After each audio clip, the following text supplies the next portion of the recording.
L'été 1805, Napoléon campe avec 200 000 hommes à Boulogne. Son objectif, débarquer en Angleterre. Mais Londres joue une autre carte. William Pitt finance une nouvelle coalition. L'Autriche et la Russie mobilisent leurs armées. La Prusse observe, prête à basculer. Le 9 août, l'Autriche signe l'accord. Le 26 août, Napoléon reçoit la nouvelle. Sa décision tombe en quelques heures. Il abandonne l'invasion de l'Angleterre et fait pivoter toute son armée vers l'Est. Le mouvement commence immédiatement. Les 200 000 hommes du camp de Boulogne quittent les côtes. Direction, le Rhin. C'est un déplacement massif, jamais vu dans l'histoire militaire française. Napoléon organise ses forces en 7 corps d'armée autonomes, chacun capable de marcher et combattre indépendamment. Bernadotte, Davout, Ney, Soult, Lannes, Augereau, Marmont, chaque maréchal reçoit son corps et ses ordres. La cavalerie de réserve va à Murat. La garde impériale reste sous le commandement direct de l'empereur. Le 24 septembre, Napoléon arrive à Strasbourg. Le 26, les premiers corps franchissent le Rhin. La vitesse d'exécution sidère les observateurs. Les soldats français marchent à un rythme effréné, 30 à 40 km par jour, parfois 50. Les hommes de Murat couvrent 390 km entre le 25 septembre et le 1er octobre. Cette rapidité devient l'arme secrète de Napoléon. Pendant que les Autrichiens et les Russes croient encore la grande armée à Boulogne, elle déferle déjà sur l'Allemagne comme une avalanche. Le général autrichien Karl Mack von Leiberich commande 40 000 hommes en Bavière. Il occupe la ville d'Ulm, position stratégique sur le Danube.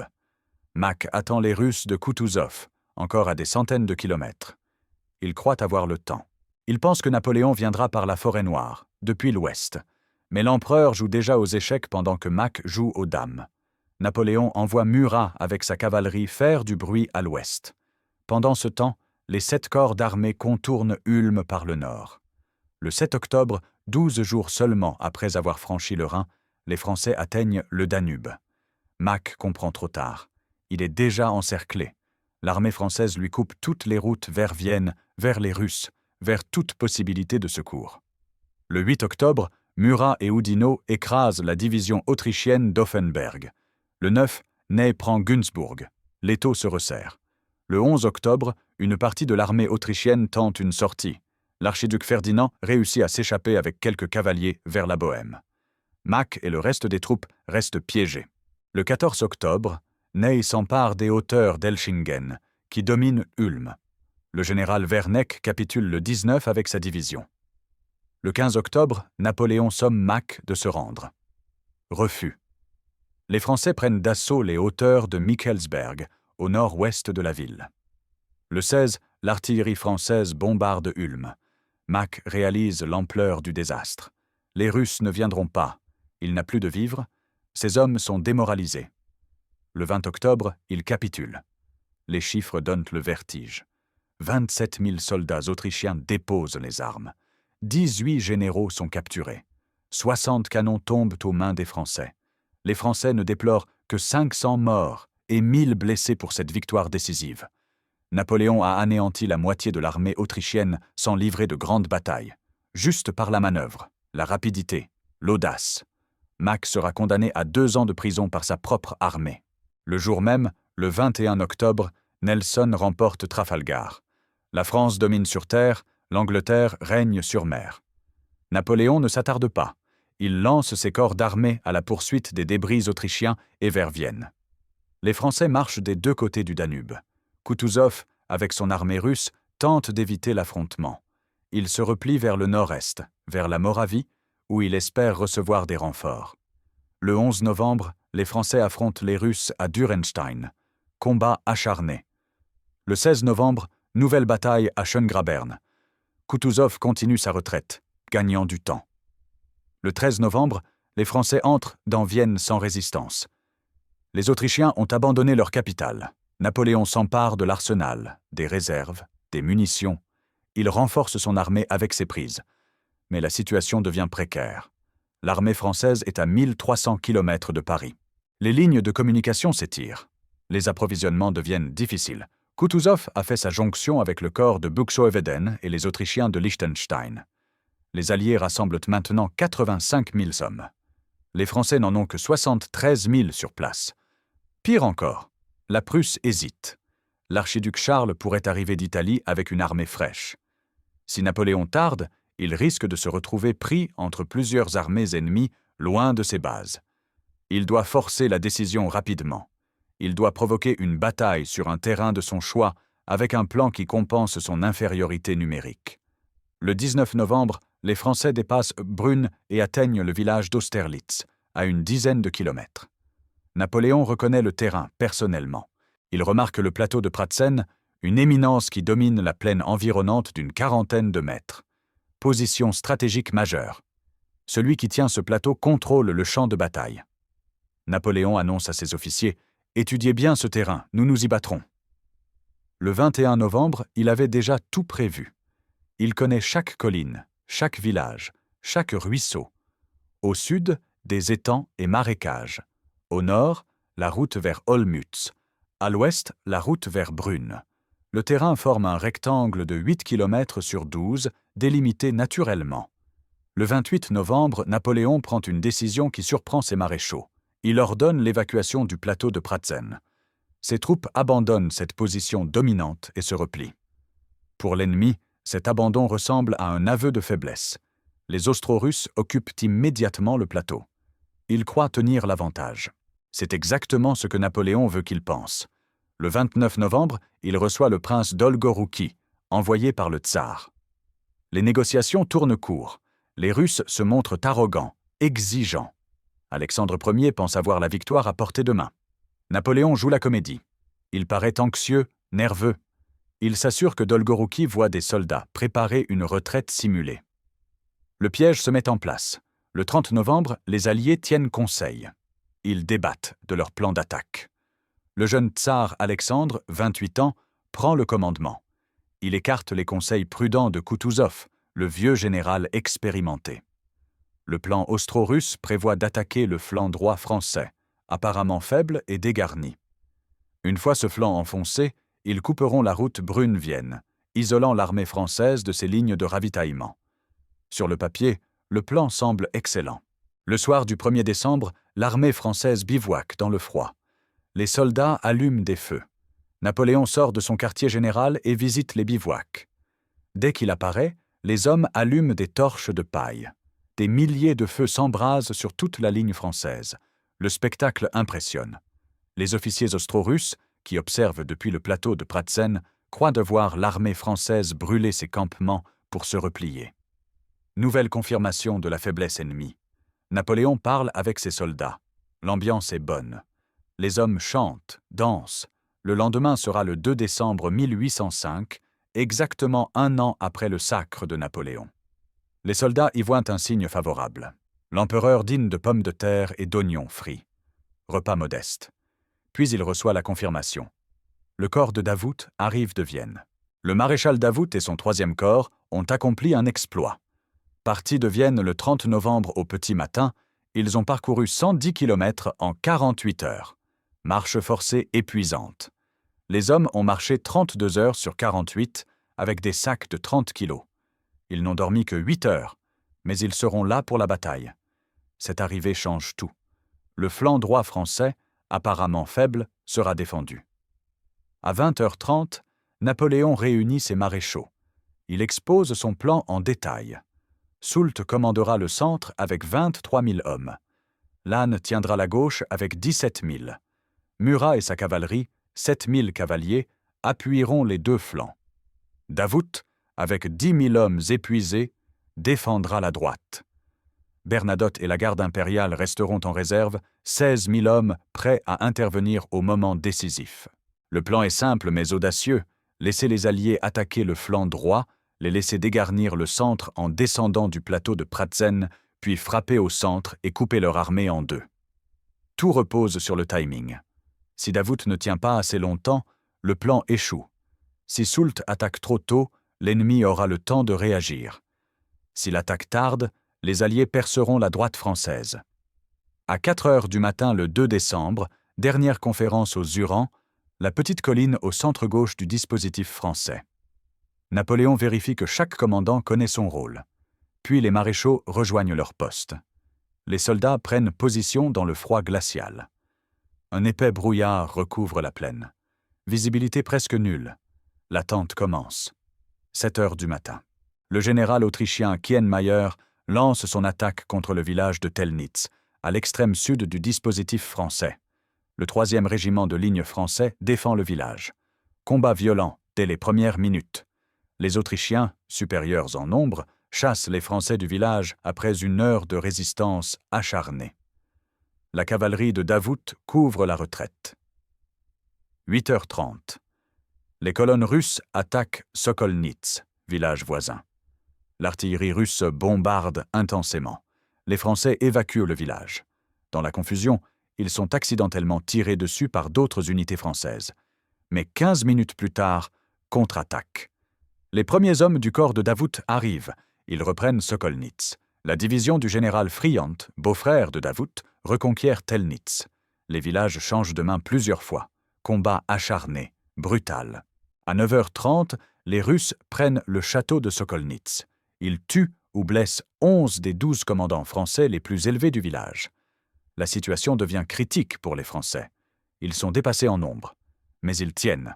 Chaque minute gagnée permet au plan de Napoléon de se dérouler. Pendant ce temps, au nord, le général russe Bagration engage le corps de Lannes près du village de Blasowitz. Combats intenses. Les deux forces s'affrontent sans qu'aucune ne prenne l'avantage. Lannes contient Bagration, l'empêche de menacer le centre français. C'est tout ce qu'on lui demande. Sur le plateau de Pratzen, les colonnes austro-russes descendent vers le sud pour renforcer l'attaque contre la droite française. Exactement comme Napoléon l'avait prévu. Le centre allié se vide. Les généraux austro-russes ne voient que la victoire à portée de main. Ils croient écraser le flanc droit français, couper ses communications, encercler l'armée. Koutouzov sent le piège, mais personne ne l'écoute. Le tsar Alexandre et son état-major, inexpérimentés et arrogants, poursuivent leur plan. 9 heures. Le soleil perce enfin le brouillard. L'horizon s'éclaircit. Napoléon, entouré de ses maréchaux, observe depuis le Zuran. Il attend ce moment depuis l'aube. Le plateau de Pratzen se dégage. Il voit les colonnes ennemies descendre vers le sud, laissant le centre presque vide. Le moment est venu. Napoléon donne l'ordre. Soult lance ses 23 000 hommes à l'assaut du plateau. Les divisions de Saint-Hilaire et Vandamme montent la pente. Les Russes ne s'y attendèrent pas.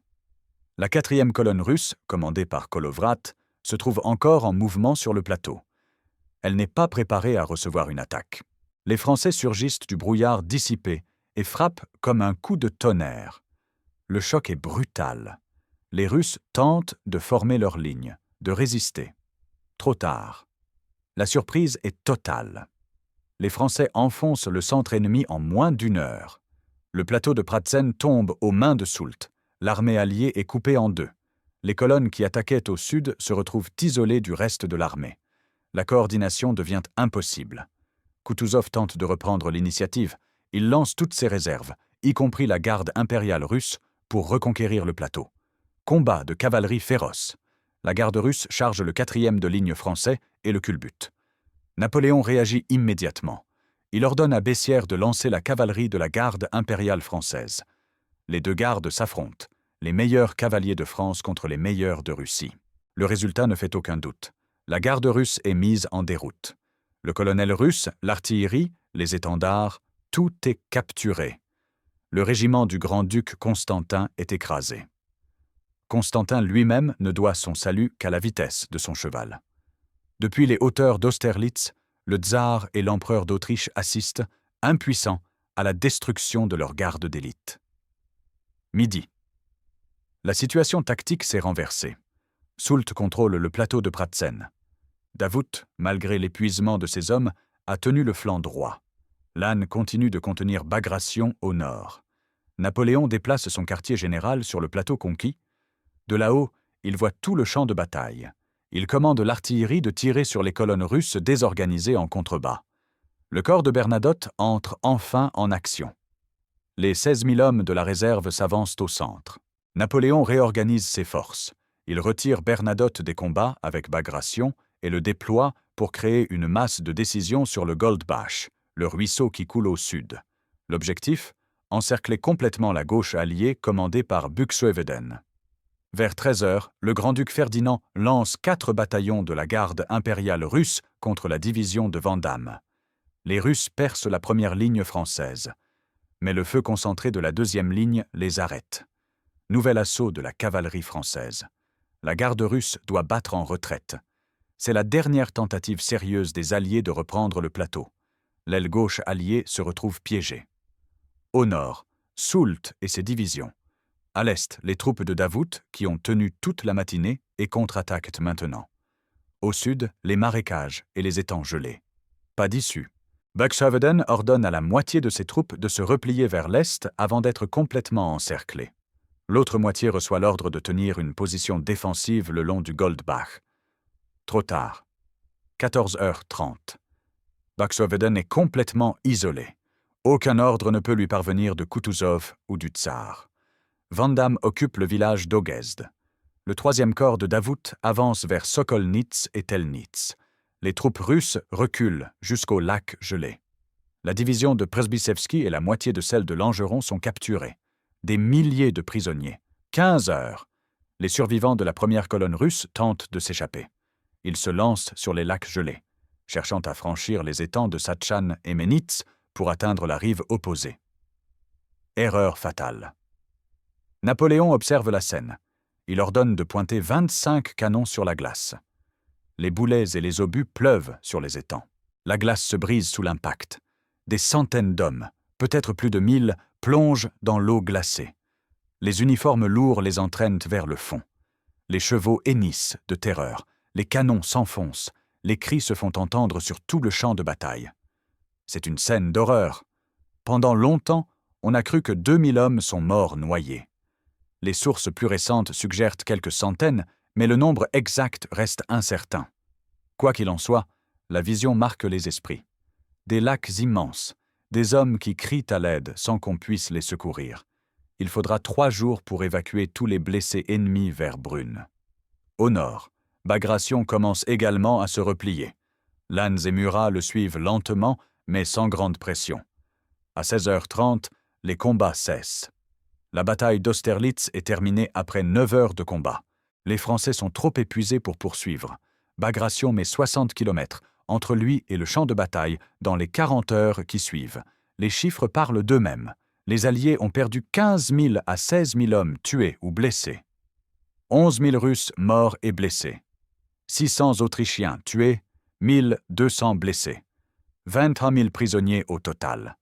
9 767 Russes et 1686 Autrichiens. 45 drapeaux capturés. 180 canons pris.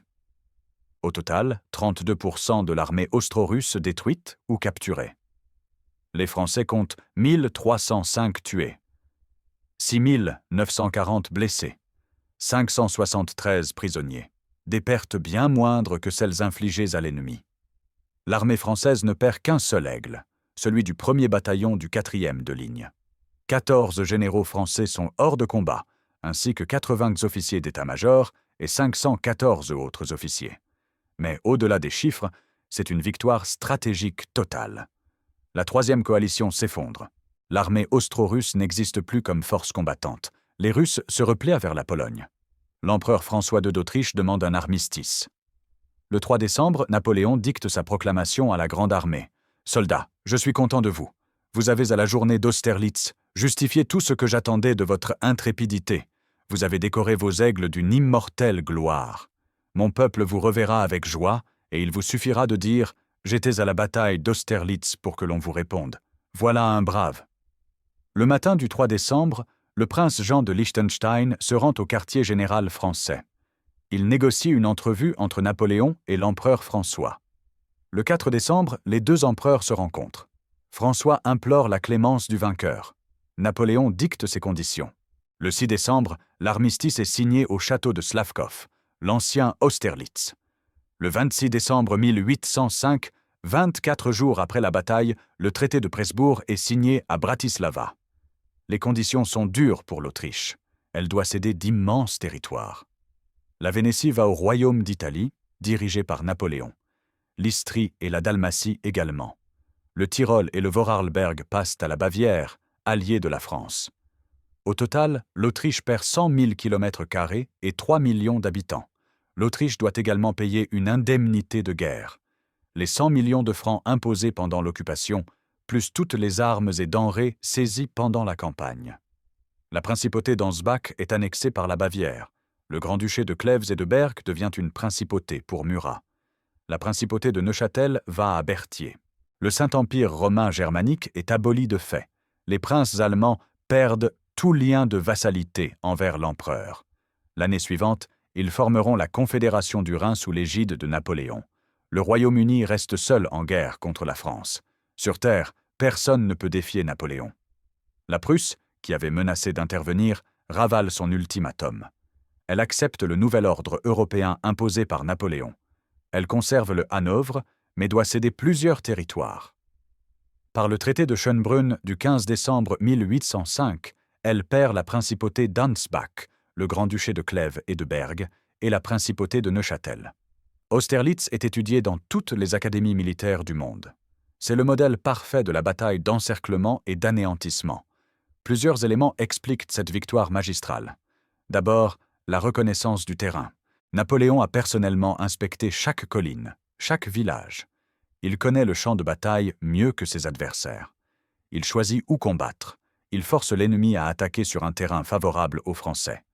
Ensuite, la tromperie.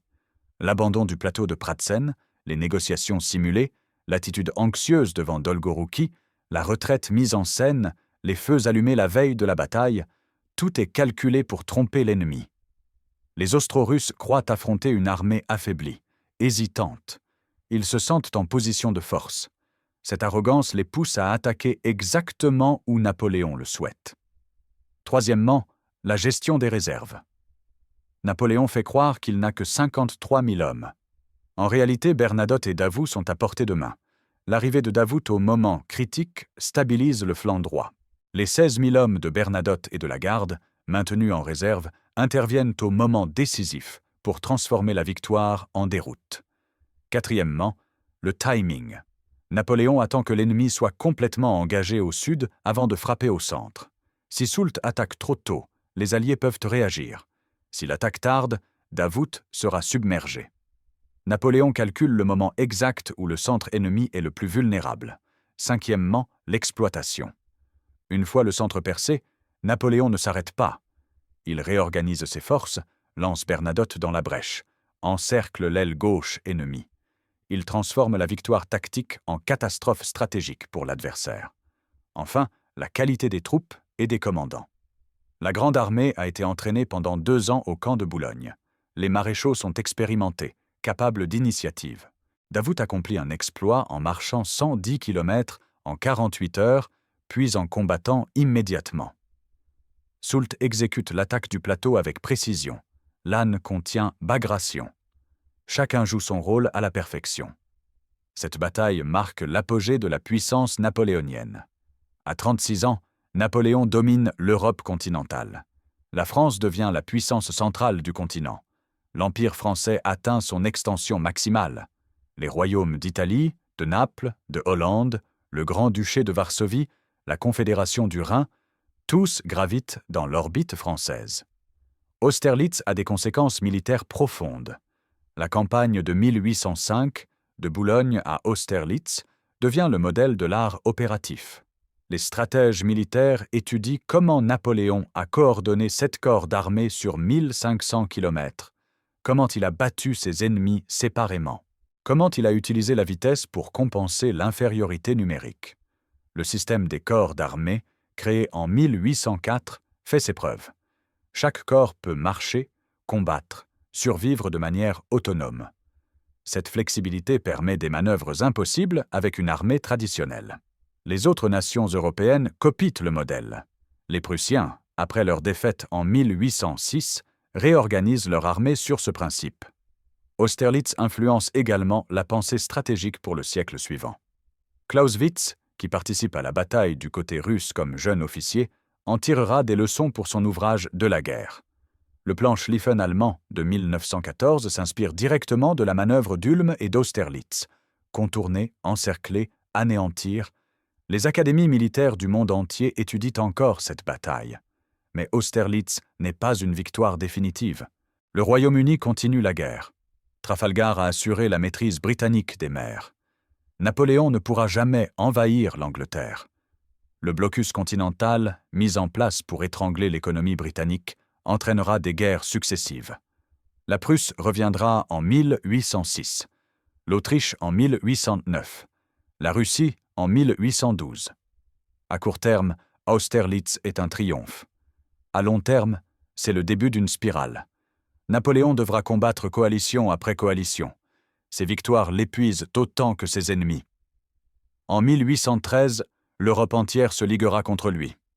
En 1814, Paris tombera. En 1815, Waterloo signera la fin. Les maréchaux de Napoléon brillent à Austerlitz. Soult accomplit la manœuvre décisive en prenant le plateau de Pratzen. Après la bataille, Napoléon le surnomme le plus grand tacticien d'Europe. Davout mérite le titre de maréchal de fer. Son corps d'armée, épuisé par la marche forcée, tient contre des forces supérieures pendant des heures. Sans lui, le plan de Napoléon échoue. Lannes, surnommé le Roland de l'armée, contient Bagration toute la journée au nord. Il empêche l'armée ennemie de déborder le flanc gauche français. Murat, avec sa cavalerie flamboyante, appuie les attaques et harcèle l'ennemi. Bessières commande la cavalerie de la garde impériale qui écrase la garde russe dans un choc titanesque. Du côté allié, Koutouzov est le seul général compétent. Il sent le piège, conseille la prudence. Mais le tsar Alexandre ne l'écoute pas. Alexandre veut vaincre Napoléon personnellement. Il écarte les conseils de son général expérimenté et impose un plan d'attaque agressif. L'arrogance et l'inexpérience coûtent cher aux Alliés. L'empereur François II d'Autriche n'a aucune autorité réelle sur le commandement. Le général Weyrother, qui a conçu le plan de bataille allié, se montre brillant sur le papier, mais incapable de prévoir les réactions de Napoléon. Les généraux autrichiens et russes se disputent. La coordination manque. Les ordres arrivent en retard ou pas du tout. Le grand-duc Constantin, frère du tsar, commande la garde impériale russe. Il échappe de peu à la capture quand sa garde est détruite. Bagration, le seul général russe qui réussit à sauver son corps d'armée intact, mène une retraite ordonnée. Mais la désorganisation du commandement allié rend impossible toute manœuvre cohérente face au génie de Napoléon. La Grande Armée survit grâce à un système logistique révolutionnaire. Napoléon abandonne les trains de ravitaillement traditionnels qui ralentissent les armées. Ses soldats vivent sur le pays. Ils réquisitionnent, achètent ou pillent leur nourriture. Cette méthode permet des marches rapides, mais nécessite un territoire riche. Les boulangeries de campagne produisent du pain pour les troupes. Chaque corps d'armée dispose de ses propres services d'intendance. Les soldats portent 3 jours de vivres dans leurs sacs. Le reste provient du territoire traversé. En Bavière et en Autriche, région riche, le système fonctionne à merveille. L'armement français surpasse celui des Alliés. Les fusils français tirent plus rapidement. L'artillerie française, réorganisée par Bonaparte lui-même dans les années 1790, est plus mobile et plus précise. Les canons de 12 livres peuvent tirer à 1300 mètres. Les canons de 4 et 8 livres appuient directement les divisions. L'infanterie française utilise la formation en colonne pour percer et en ligne pour tenir le terrain. Cette flexibilité tactique donne un avantage considérable. Les carrés d'infanterie résistent aux charges de cavalerie. Les tirailleurs harcèlent l'ennemi. La combinaison d'armes, infanterie, cavalerie, artillerie, atteint une perfection rarement égalée. La cavalerie française comprend 3 types.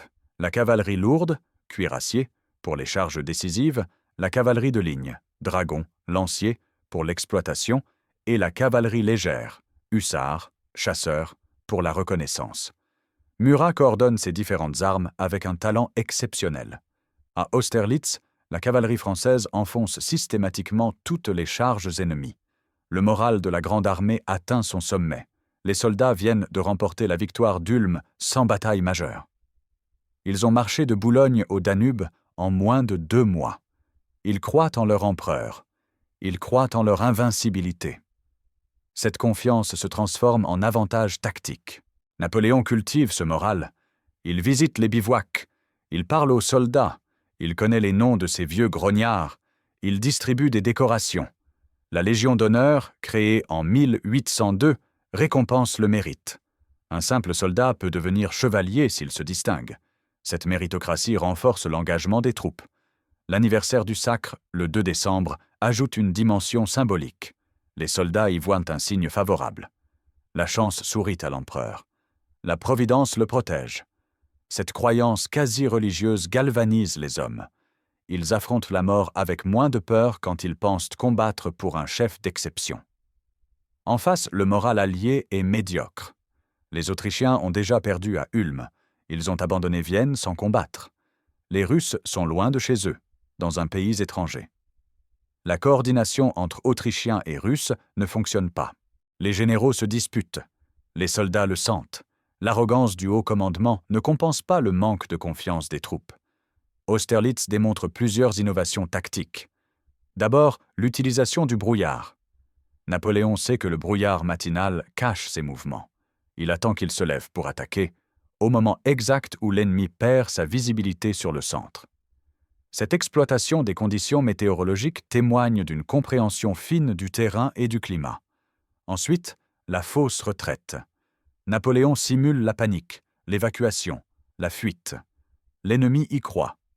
Cette tromperie stratégique est aussi vieille que la guerre, mais Napoléon la perfectionne. Il crée une illusion si convaincante que même Koutouzov, malgré ses doutes, ne peut convaincre le tsar de la réalité. Troisièmement, l'attaque au centre. La doctrine militaire classique recommande de tenir le centre et d'attaquer les flancs.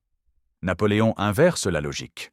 Il laisse l'ennemi attaquer son flanc, puis frappe au centre des garnis. Cette audace tactique fonctionne parce qu'il connaît le terrain et prévoit les mouvements ennemis avec précision. Quatrièmement, la bataille d'anéantissement. Napoléon ne cherche pas simplement à repousser l'ennemi, il veut le détruire complètement. Une fois le centre percé, il encercle, capture, annihile. Cette recherche de la victoire totale caractérise toutes ces grandes batailles, Austerlitz, Jena, Friedland. Clausewitz en fera le cœur de sa théorie de la guerre. Cinquièmement, la concentration des forces au point décisif. Napoléon accepte d'être faible partout pour être fort là où ça compte. Son flanc droit est dégarni, mais il compte sur Davout pour tenir. Son flanc gauche contient sans vaincre. Toute sa puissance se concentre sur l'assaut du plateau de Pratzen au moment critique. La bataille change la carte de l'Europe. Le Saint-Empire romain germanique, créé en 962 par Othon Ier, disparaît. François II renonce au titre d'empereur des Romains. Il ne garde que celui d'empereur d'Autriche. 1000 ans d'histoire s'effacent en un après-midi sur le champ de bataille. La Confédération du Rhin naît en 1806. Elle regroupe la plupart des États allemands sous le protectorat français. La Bavière, le Wurtemberg, Bade deviennent des alliés fidèles de Napoléon. Ils lui fourniront des troupes pour ses campagnes futures. L'Allemagne se divise entre les États pro-français et les États neutres. La Prusse reste isolée. Le Royaume-Uni réagit immédiatement. William Pitt, Premier ministre, meurt 3 mois après Austerlitz. La légende dit que ses derniers mots sont « Ô mon pays, roulez la carte de l'Europe, elle ne servira plus de 10 ans ». Probablement faux, mais révélateur du choc provoqué. L'Angleterre comprend qu'elle doit financer coalition après coalition pour épuiser la France. La Russie se retire temporairement. Alexandre Ier digère mal sa première défaite. Il réorganise son armée. Il remplace ses généraux. En 1807, à Friedland, il affrontera Napoléon de nouveau. Nouvelle défaite. Le traité de Tilsit en juillet 1807 fera de la Russie une alliée temporaire de la France. Mais l'humiliation d'Austerlitz restera dans la mémoire russe. L'Espagne et l'Italie restent dans l'orbite française. Naples devient un royaume pour Joseph Bonaparte, puis pour Murat. L'Italie du Nord est annexée. Le royaume d'Étrurie devient un département français. Les Bourbons d'Espagne restent alliés de Napoléon jusqu'en 1808. Austerlitz assure la domination française sur l'Europe du Sud. Les Alliés commettent plusieurs erreurs fatales. D'abord, sous-estimer Napoléon. Ils croient affronter une armée affaiblie, loin de ses bases, démoralisée. Ils ne réalisent pas que Napoléon a précisément calculé chaque étape de cette retraite apparente. L'arrogance les aveugle. Deuxièmement, diviser le commandement. 3 chefs. Le tsar Alexandre, l'empereur François, le général Koutouzov. Aucun n'a l'autorité finale. Les décisions se prennent lentement. Les désaccords surgissent constamment. Pendant ce temps, Napoléon commande seul, décide vite, agit immédiatement. Troisièmement, négliger la reconnaissance. Les Alliés ne connaissent pas vraiment le dispositif français. Ils ignorent l'arrivée de Davout. Ils ne savent pas que Bernadotte est en réserve. Ils pensent avoir une supériorité numérique confortable, alors qu'ils n'ont qu'un léger avantage qui disparaîtra dès l'arrivée des renforts français. Quatrièmement, attaquer où l'ennemi est le plus faible au lieu d'attaquer où on est le plus fort. Le flanc droit français semble vulnérable, mais Davout le défend. Le plan allié disperse les forces sur un front large au lieu de concentrer toute la puissance sur un seul point. Napoléon fait l'inverse. Il concentre tout sur le plateau de Pratzen. Cinquièmement, maintenir le plan malgré les changements de situation.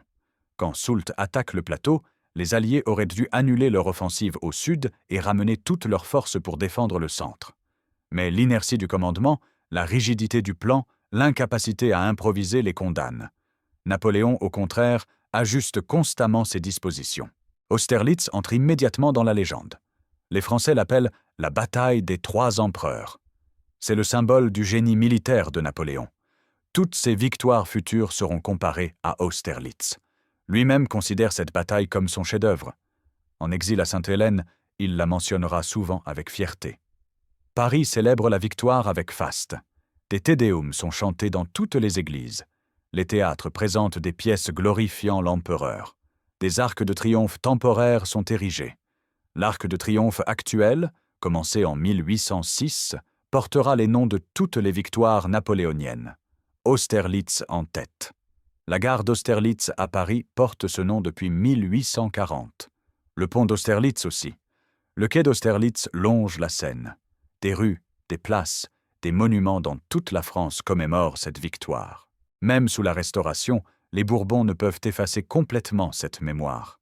En Europe, Austerlitz marque les esprits différemment. Pour les Autrichiens, c'est une humiliation. Pour les Russes, un traumatisme. Pour les Allemands, le début d'une période de domination française. Pour les Britanniques, la preuve que seule leur marine les protège.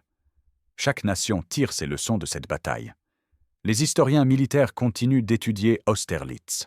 Les académies de guerre organisent des jeux de guerre basés sur cette bataille. Les officiers apprennent à manœuvrer comme Napoléon. Les généraux de la Première Guerre mondiale ont tous étudié Austerlitz. Certains ont essayé de reproduire ces manœuvres, généralement sans succès face aux nouvelles technologies militaires. Le champ de bataille lui-même devient un lieu de pèlerinage. Le monument du Paix, un tumulus de 26 mètres de haut, est érigé en 1811 à l'emplacement de la batterie française principale. Des musées s'ouvrent, des reconstitutions historiques ont lieu chaque anniversaire. Le 2 décembre reste une date importante dans l'histoire militaire mondiale. Le 2 décembre 1805, à Austerlitz, Napoléon atteint le sommet de son art militaire. En 9 heures de combat, il détruit la 3e coalition. Il impose sa volonté à l'Europe. Il force l'Autriche à la paix. Il repousse la Russie vers l'Est. Il établit la France comme puissance dominante du continent. Cette victoire résulte d'une combinaison unique de facteurs. Le génie tactique de Napoléon, qui connaît le terrain et prévoit chaque mouvement ennemi. La qualité de la grande armée, entraînée, motivée, commandée par des maréchaux compétents. La rapidité d'exécution, qui transforme un plan audacieux en réalité avant que l'ennemi puisse réagir. L'exploitation impitoyable de la victoire, qui transforme un succès tactique en catastrophe stratégique pour les Alliés. Austerlitz prouve que la guerre n'est pas seulement une question de nombre. 73 000 Français battent 85 000 Austro-Russes parce qu'ils sont mieux commandés, mieux positionnés, plus rapides, plus flexibles. La supériorité intellectuelle compense l'infériorité numérique. Le moral et l'entraînement l'emportent sur la masse. Mais cette victoire éclatante contient les germes de la chute future. Napoléon devra combattre encore et encore. Ses ennemis apprennent de leurs défaites. Ils copient ses méthodes. Ils étudient ses tactiques. ils attendent leur moment. En 1812, la Russie l'attirera dans un piège mortel. En 1813, toute l'Europe se liguera contre lui. En 1814, Paris tombera. En 1815, Waterloo effacera Austerlitz. Pour l'instant, en ce 2 décembre 1805, rien ne peut arrêter Napoléon. Il est au sommet de sa gloire. Ses soldats l'adorent. Ses ennemis le craignent. L'Europe est à ses pieds. Le soleil d'Austerlitz brille sur le plus grand chef militaire de son temps. Cette journée reste, 2 siècles plus tard, l'exemple parfait de ce qu'un génie peut accomplir sur un champ de bataille.